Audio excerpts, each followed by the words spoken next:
If you love that light, crispy tempura texture, this is something you'll want to keep on hand. This homemade tempura seafood batter mix is simple and gives you that delicate crunch without relying on store-bought blends. You can find the full recipe with exact measurements in the description below. Into a clean, dry bowl, add 1/2 cup of all-purpose flour and 1/4 cup of cornstarch to create that light, airy base. Then mix in 1/2 teaspoon of baking powder and 1/2 teaspoon of salt to help with texture and balance.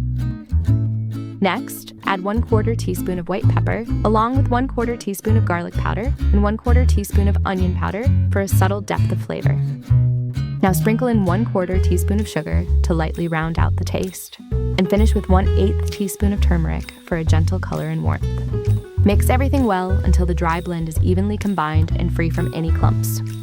If you enjoy simple recipes that actually make a difference, go ahead and like this video and share it with someone who loves cooking. And for more recipes like this, subscribe to SpiceRally and tap the bell icon so you don't miss out.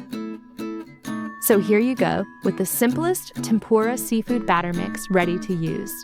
This makes about 1 cup of dry mix, perfect for multiple batches. When needed, just combine a portion with ice-cold water and gently mix to form your batter. Leftover dry mix can be stored in an airtight container in a cool, dry place, and it will stay fresh for up to 3 months. Give this a try and enjoy that crisp, golden finish at home. Thanks for watching. I'll see you soon with more recipes where it's all about flavors made simple.